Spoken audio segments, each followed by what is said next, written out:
नेपाल और बांग्लादेश के बाद अब अफ्रीका में जेनजी की विरोधी आंदोलनों ने एक बार फिर सरकार को गिरा दिया है। इस बार ये आंदोलन मेडागास्कर में सामने आया है, जहां युवा पीढ़ी के नेतृत्व में हुए विरोध प्रदर्शन ने देश के राष्ट्रपति एनरी राजोएलिना को देश छोड़ने पर मजबूर कर दिया है। हालात इतने नाजुक हो गए हैं कि विपक्ष और सेना के एक हिस्से ने सरकार के खिलाफ विद्रोह कर दिया है और राजधानी अंटानारीवो में सत्ता की पूरी तस्वीर बदल रही है। ये आंदोलन 25 सितंबर को शुरू हुआ था, जब राजधानी में युवा प्रदर्शनकारियों ने पानी और बिजली की कमी को लेकर आवाज उठानी शुरू की थी। लेकिन ये केवल मूलभूत सुविधाओं की समस्या तक सीमित नहीं रहा। धीरे धीरे विरोध भ्रष्टाचार, खराब शासन और जनता के अधिकारों की अनदेखी जैसे व्यापक मुद्दों में बदल गया। इस पूरे आंदोलन का नेतृत्व मुख्य रूप से जेनजी नामक युवा वर्ग कर रहा था, जिनकी आवाज ने पुरानी राजनीति और व्यवस्था को चुनौती दी। राष्ट्रपति राजोएलिना, जो खुद 2009 में एक सैन्य तख्तापलट के जरिए सत्ता में आए थे, इस बार अपने विरोधियों के बढ़ते दबाव के सामने कमजोर पड़ गए। विरोध प्रदर्शन तेज होते गए और सत्ता के प्रमुख संरक्षक माने जाने वाले कैप्सट नामक एक विशेष सैन्य इकाई ने विरोध में शामिल होकर सरकार के खिलाफ बगावत कर दी। इस फैसले ने राजोएलिना की स्थिति को और कमजोर कर दिया, क्योंकि कैप्सट ने ये साफ कर दिया कि वे प्रदर्शनकारियों के साथ हैं और किसी भी तरीके से उनके दबाव का आदेश नहीं मानेंगे। इतना ही नहीं, इस इकाई ने खुद को सेना का नया प्रमुख घोषित कर दिया, जिससे देश में सैन्य नियंत्रण बदलने की स्थिति बन गई। राजधानी के मुख्य वर्ग में हजारों प्रदर्शनकारी इस सैन्य इकाई के संरक्षण में जमा हुए और पूरे माहौल में बदलाव महसूस किया गया। इसके साथ ही पैरामिलिट्री बलों के एक हिस्से ने भी सरकार के खिलाफ अपने नियंत्रण की घोषणा की, जिससे स्थिति और भी जटिल हो गई। राजोएलिना ने रविवार की रात एक लाइव टीवी संबोधन में कहा कि सेना के विरोध के बाद उनकी जान को खतरा हो गया था, इसलिए उन्हें देश छोड़कर किसी सुरक्षित स्थान पर जाना पड़ा।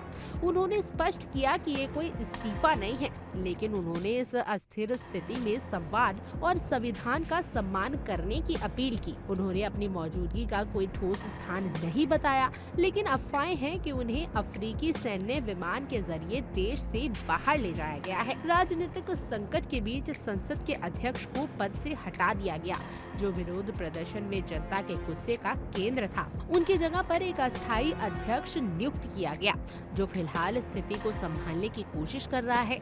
देश के तमाम हिस्सों में तनाव का माहौल है और अब ये सवाल उठने लगे हैं कि क्या मेडागास्कर में लोकतंत्र को स्थिर किया जा सकता है या फिर देश को फिर से एक लंबे राजनीतिक अराजकता का सामना करना पड़ेगा। इतना ही नहीं, संयुक्त राष्ट्र ने इस पूरे संकट पर चिंता जताई है। उसने सरकार की हिंसक प्रतिक्रिया की आलोचना करते हुए कहा है कि प्रदर्शनकारी मूल रूप से शांतिपूर्ण थे, लेकिन सरकार ने उनकी आवाज दबाने की हिंसा का सहारा लिया। अब तक 22 लोग मारे जा चुके हैं और दर्जनों घायल हैं, जिससे स्थिति और भी गंभीर हो गई है। लेकिन आपको बता दें कि राष्ट्रपति राजोएलिना का राजनीतिक सफर भी विवादों से भरा रहा है।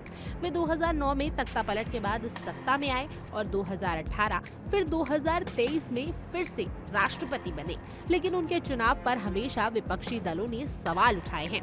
इस बार विपक्ष के नेताओं और उनके करीबी सलाहकारों ने भी देश छोड़ दिया है, जो स्थिति की नाजुकता को दर्शाता है। ये लोग पड़ोसी देश मॉरिशस में शरण लिए हुए हैं, जहां सरकार ने उनकी लैंडिंग को लेकर नाराजगी जताई है। मेडागास्कर एक बड़ा द्वीप देश है, जो पूर्वी अफ्रीका के तट के पास स्थित है, जिसकी आबादी लगभग 3.1 करोड़ है, जहां गरीबी और सरकारी सेवाओं की कमी लंबे समय से आम जनता की नाराजगी का कारण बनी रही है। भ्रष्टाचार और प्रशासनिक निकम्मेपन ने लोगों का भरोसा सरकार से उठवा दिया था। जेनजी की युवा पीढ़ी ने इस सभी मुद्दों को लेकर सड़कों पर उतरकर बड़े आंदोलन की शुरुआत की, जो अब पूरी तरीके से राजनीतिक विद्रोह का रूप ले चुका है।